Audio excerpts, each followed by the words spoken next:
आज की इस क्लास में जानेंगे ऋण पत्र का अर्थ, मीनिंग ऑफ डिवेंचर। ऋण पत्र क्या होता है? तो सिंपल शब्दों में कहें, ऋण पत्र एक ऐसा प्रलेख होता है, ऐसा डॉक्यूमेंट होता है जो कंपनी के लोन को प्रमाणित करता है। ठीक, जब एक कंपनी को बिना अंश पूंजी में वृद्धि के कंपनी के विस्तार एवं विकास हेतु वित्त की आवश्यकता होती है, तो वह सामान्य जनता से एक निश्चित अवधि में एक निश्चित ब्याज दर पर प्रमाण पत्र के निर्गमन द्वारा उधार ले सकती है। मतलब जब एक कंपनी को बिना अंश पूंजी में वृद्धि के अपनी कंपनी का विस्तार करना होता है या उसका विकास करना होता है, तो ऐसी स्थिति में क्या होता है, कंपनी को बहुत ज़्यादा वित्त की आवश्यकता होती है। देखो, अपनी वित्त की आवश्यकता कंपनी जो है जनता से पूरी करती है। अब जनता से कैसे पूरी करती है? वह जनता से एक निश्चित अवधि और एक निश्चित ब्याज दर पर क्या करती है, अपने ऋण पत्र को निर्गमित करती है, इशू करती है और जनता उसे खरीदती है, जिससे कंपनी जो है अपने ऋण की आवश्यकता को पूरा कर लेती है। और जब कंपनी ऐसे प्रमाण पत्रों को इशू करती है तो वही क्या कहलाता है? ऋण पत्र कहलाता है, डिवेंचर कहलाता है। भारतीय कंपनी अधिनियम 2013 की धारा 230 के अनुसार ऋण पत्र में ऋण पत्र, बांड और कंपनी की अन्य प्रतिभूतियां सम्मिलित की जाती हैं। मतलब कंपनीज एक्ट 2013 की धारा 230 के अनुसार ऋण पत्र में क्या क्या चीज़ें शामिल की जाती हैं? ऋण पत्र हो गया, बॉन्ड हो गया और कंपनी की जितनी भी अन्य प्रतिभूतियां होती है वह सभी इसमें शामिल की जाती हैं, चाहे वे कंपनी की संपत्तियों पर प्रभार उत्पन्न करती हो या नहीं, चाहे वे कंपनी की संपत्तियों पर प्रभार उत्पन्न करती हो या ना करती हो, ठीक है, वह सभी इसमें शामिल की जाती हैं। अतः ऋण पत्र एक ऐसा प्रलेख है जो कंपनी पर ऋण को प्रमाणित करता है। ठीक है, डिवेंचर एक ऐसा डॉक्यूमेंट होता है जो कंपनी की ऋण को प्रमाणित करता है कि कंपनी इतना लोन ली है और ऋण की प्रमुख शर्तों को प्रकट करता है, और कभी कभी यह कंपनियों की संपत्तियों पर प्रभार को प्रमाणित करता है। और इस प्रलेख में जो भी शर्तें होती हैं लोन लेने के लिए या ऋण लेने के लिए, वह सभी इसमें मेंशन होती है, लिखी होती हैं। और कभी कभी कंपनियों की संपत्तियों का जो प्रभार होता है उसको भी इसमें लिखा जाता है। ऋण धारकों को मतदान देने का अधिकार नहीं होता है और इसमें जितने भी डिवेंचर होल्डर होते हैं उन्हें मतदान करने का अधिकार नहीं रहता है। आज के इस क्लास में जानेंगे ऋण पत्र के प्रकार, टाइप्स ऑफ डिवेंचर। अब देखो, ऋण पत्र जो है निम्नलिखित प्रकार के होते हैं, जिसमें फर्स्ट हो जाएगा पंजीकरण के आधार पर, on the basis of registration. अब देखो, पंजीकरण के आधार पर जो है ऋण पत्र दो प्रकार के होते हैं। पहला हो जाएगा पंजीकृत ऋण पत्र, रजिस्टर्ड डिवेंचर्स, और दूसरा हो जाएगा वाहक ऋण पत्र, जिसे बोलेंगे वैलिड डिवेंचर्स। और सेकंड नंबर हो जाएगा सुरक्षा के आधार पर, on the basis of security. देखो, सुरक्षा के आधार पर डिवेंचर दो प्रकार के होते हैं। पहला हो जाएगा बंधक या सुरक्षित या जमानती ऋण पत्र, सिक्योर्ड डिवेंचर या मोर्टे डिवेंचर।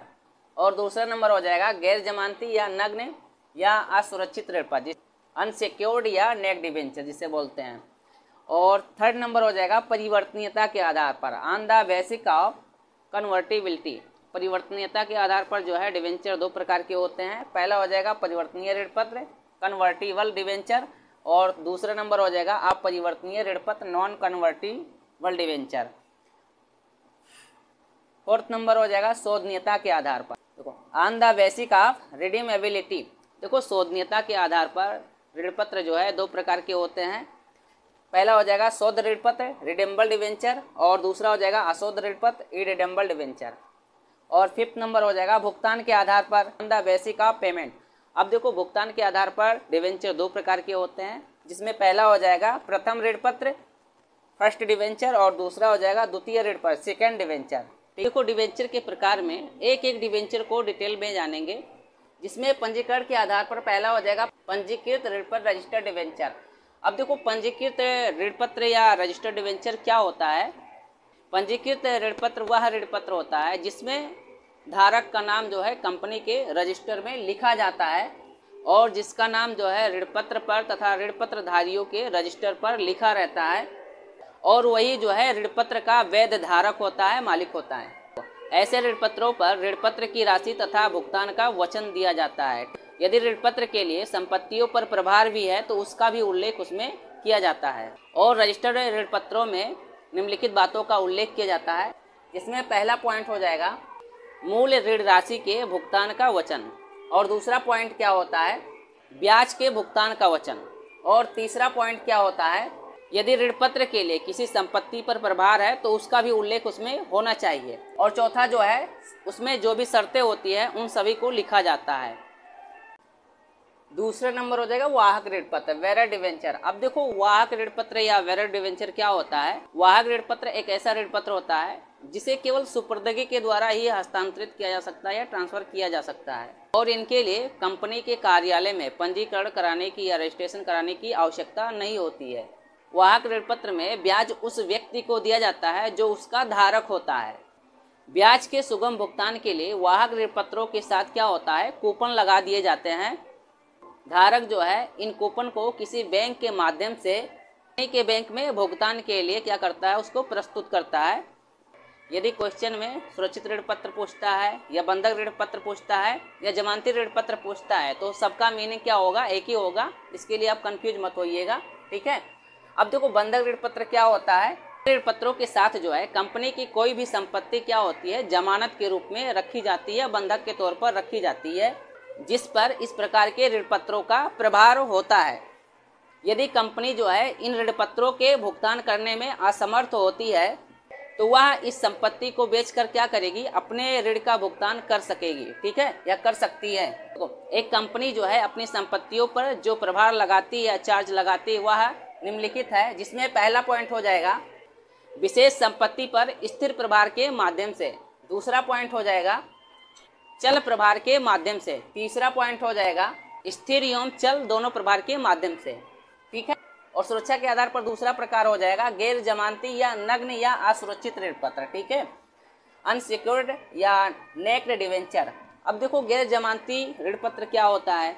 ऐसे ऋण पत्रों के पास कोई भी संपत्ति जो है जमानत के रूप में या बंधक के रूप में नहीं रखी जाती है, और ऐसे ऋण पत्रों पर मूलधन और ब्याज दोनों क्या होता है, असुरक्षित रहता है। इसके अतिरिक्त इन असुरक्षित ऋण पत्रों को रजिस्ट्रार के साथ पंजीकृत करने की आवश्यकता जो है नहीं होती है, क्योंकि ऐसे असुरक्षित ऋण पत्रों के लिए कंपनी की संपत्तियों पर कोई प्रभार नहीं होता है, ठीक है। और थर्ड नंबर हो जाएगा परिवर्तनीयता के आधार पर ऋण पत्र जो है दो प्रकार के होते हैं। पहला परिवर्तनीय ऋण पत्र, कन्वर्टिबल डिवेंचर। अब देखो परिवर्तनीय ऋण पत्र क्या होता है या कन्वर्टेबल डिवेंचर क्या होता है। ऐसे ऋण पत्रों पर एक निश्चित टाइम के बाद जो है जो ऋण की राशि होती है उसको समता अंशों में परिवर्तित कर दिया जाता है, इसलिए इन्हें जो है परिवर्तनीय ऋण पत्र कहते हैं, ठीक है। ऐसे ऋण पत्रों का एक निर्धारित भाग जो है निर्धारित अवधि के बाद क्या होता है, उसे समता अंशों में परिवर्तित कर दिया जाता है, बदल दिया जाता है, तथा शेष भाग जो बचता है उसे बाद में भुगतान कर दिया जाता है, पेमेंट कर दिया जाता है। और भारत में ऐसे ऋण पत्र जो है या डिवेंचर काफी जो है प्रचलित है, बहुत ज्यादा चलते हैं, ठीक है। और दूसरा नंबर हो जाएगा अपरिवर्तनीय ऋण पत्र, नॉन कन्वर्टिबल डिवेंचर। अब देखो अपरिवर्तनीय ऋण पत्र क्या होता है। ऐसे ऋण पत्र जिन्हें समता अंशों में परिवर्तित नहीं किया जा सकता है उसे जो है अपरिवर्तनीय ऋण पत्र कहते हैं, नॉन कन्वर्टिबल डिवेंचर कहते हैं, ठीक। अब फोर्थ नंबर हो जाएगा शोधनीयता के आधार पर। तो शोधनीयता के आधार पर ऋण पत्र दो प्रकार के होते थे। पहला हो जाएगा शोध ऋण पत्र, रिडेम्बल डिवेंचर। अब देखो शोध ऋण पत्र या रिडेम्बल डिवेंचर क्या होता है, जिन ऋण पत्रों का भुगतान जो है एक निश्चित टाइम के बाद या निश्चित अवधि के बाद कर दिया जाता है उसे क्या कहते हैं, शोध ऋण पत्र, रिडेम्बल डिवेंचर कहते हैं। और कंपनी के द्वारा जो है अधिक से अधिक ऐसे ही डिवेंचर इशू किए जाते हैं, निर्गमित किए जाते हैं। कंपनी जो है प्रत्येक वर्ष निश्चित संख्या में अपने ऋण पत्रों को भुना सकती है, या कंपनी जो है एक निश्चित तिथि पर उन सभी का भुगतान कर सकती है। और ये भी याद रखो कंपनी जो है शोधनीय ऋण पत्रों के स्थान पर उसी प्रकार के ऋण पत्र या अन्य ऋण पत्रों को पुनः जो है जारी कर सकती है, इशू कर सकती है। इस तरह ऋण पत्रों पर उस ऋण पत्र धारक को एक समान अधिकार और प्राथमिकता जो है प्राप्त होगी, जैसे ऋण पत्र जो है अशोधनीय हो या उसका कभी भुगतान न किया गया हो। और इसमें दूसरा हो जाएगा अशोध ऋण पत्र, इरिडेम्बल डिवेंचर। अब देखो अशोध ऋण पत्र या इरिडेम्बल डिवेंचर क्या होता है, ऐसे ऋण पत्र जिनका भुगतान जो है कंपनी के जीवन काल में नहीं किया जाता है उसे क्या कहते हैं, अशोधनीय ऋण पत्र, इरिडेम्बल डिवेंचर कहते हैं, याद रखो, ठीक। और इनकी देय राशि के भुगतान के लिए कोई निर्धारित टाइम या अवधि जो है नहीं होती है, या इनका भुगतान जो है किसी घटना के घटित होने पर होता है जो अनिश्चित काल के लिए नहीं हो सकता है, या केवल कुछ निश्चित और आकस्मिक घटनाओं पर हो सकता है। कंपनीज एक्ट 2013 के लागू होने के बाद जो है अब कोई भी कंपनी अशोधनीय ऋण पत्रों का निर्गमन नहीं कर सकती है। ठीक है, नंबर हो जाएगा भुगतान के आधार पर। अब देखो भुगतान के आधार पर ऋण पत्र दो प्रकार के होते हैं, प्रथम ऋण पत्र, फर्स्ट डिवेंचर। अब देखो प्रथम ऋण पत्र क्या होता है, जिन ऋण पत्रों का भुगतान जो है अन्य ऋण पत्रों की तुलना में प्राथमिकता पर किया जाए उसे क्या कहते हैं, प्रथम ऋण पत्र कहते हैं, फर्स्ट डिवेंचर कहते हैं। और दूसरा नंबर हो जाएगा द्वितीय ऋण पत्र, सेकंड डिवेंचर क्या होता है, जिन ऋण पत्रों का भुगतान जो है प्रथम ऋण पत्रों के बाद किया जाता है उसे क्या कहते हैं, सेकंड डिवेंचर कहते हैं। ठीक है, ये हो जाएंगे ऋण पत्र का मीनिंग और प्रकार।